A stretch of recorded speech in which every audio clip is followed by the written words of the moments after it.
Reducing insulin resistance when stressed is kind of like trying to complete a complicated puzzle while riding a roller coaster. Just like how the pieces of the puzzle are constantly shifting and moving, cortisol levels are fluctuating and causing blood sugar roller coaster ride. And just when you think you've got the puzzle figured out, another sharp turn on the roller coaster causes a spike in glucose and a spike in insulin, throwing everything off balance. So today we're going to talk about how chronic stress and a dysregulated nervous system can thwart your attempts to reverse insulin resistance. I'll also be sharing my favorite ways to calm your nervous system. You may be surprised by what I have to say, so keep watching till the end. When we're stressed, our body pumps out stress hormones, namely cortisol and adrenaline, to help us run from danger. The spike in cortisol helps our body to release glycogen from our liver, giving us the energy we need to fight, run, or otherwise confront the danger. The challenge is that with chronic stress, there's no break. Cortisol levels can remain high, glycogen stores are released, and the pancreas tries to keep up by putting out more and more insulin. Eventually, insulin resistance develops. The great news is that there's plenty of evidence and studies that show that when you reduce stress, you can reverse insulin resistance and even prediabetes and type 2 diabetes. Chronic stress over time can lead to a dysregulated nervous system.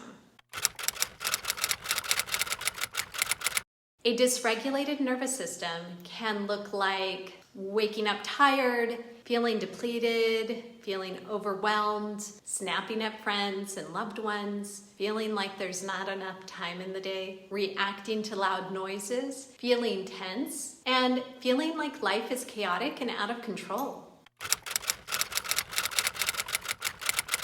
Causes of this can include environmental things like noise pollution, feeling unsafe, air pollution, and environmental pollutants. It can also include isolation and relationship stress, guilt, trauma with a big T or small t, alcohol, big life transitions like moving or divorce or death or pregnancy. Now, I know having someone tell you to reduce stress or manage stress better can feel a bit triggering. Triggering because what does that really mean? Also, it may feel triggering because you might feel like there's no way to drop responsibilities. There's no room to make in your schedule to do all the things that you're supposed to do to help rebalance your nervous system. But there are a number of things that can help calm the nervous system that don't have to result in you quitting your job.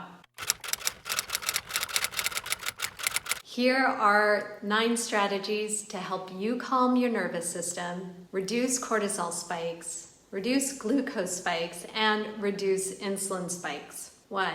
Socializing. This is a great way to relax your nervous system.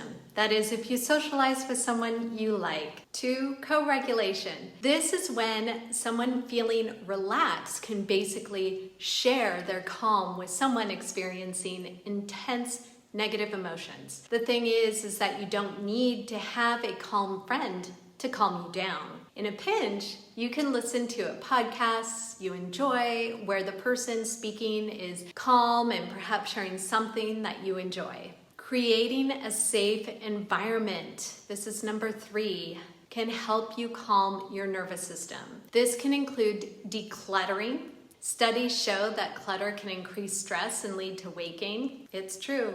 When your home is decluttered and organized, you'll feel calmer because you'll feel safer. Or if you live in a not so safe neighborhood right now, installing better locks or a security camera may help you feel safer. Next, exercise, including walking, can help calm your nervous system. I love movement, especially after a stressful day or a stressful meeting. This might simply look like shaking my arms and legs and bottom and looking like I'm doing a crazy dance. Moderate aerobic exercise has also been shown to reduce stress, uses up glucose in the muscles, and helps to release some of those glycogen stores from the liver. Movement can also maintain and build muscle as well, which is a key organ for glucose storage. Next up, Breath work. Yep, I did go here. You don't have to do a meditation practice necessarily to take advantage of this activity. The key here is to slow down your breathing by taking a deep breath in, taking a pause,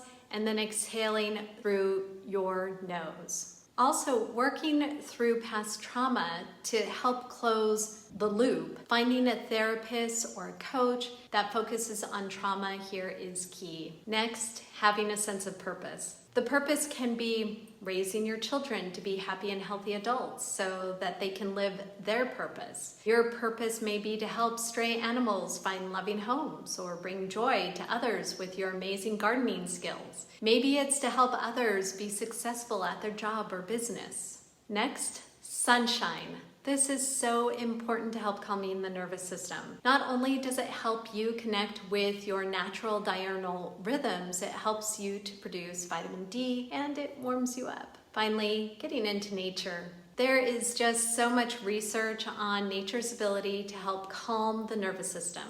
Everything from forest bathing to grounding, which is walking barefoot on the grass or a sandy beach, can be a real big benefit. I'll add some links below for more information on both of these. Be sure to share in the comments below your favorite activities that you'd like to do more of to help you reduce stress. Want to learn more about insulin resistance? Watch this video next. Thank you for joining me today, and I'll see you next week. Bye.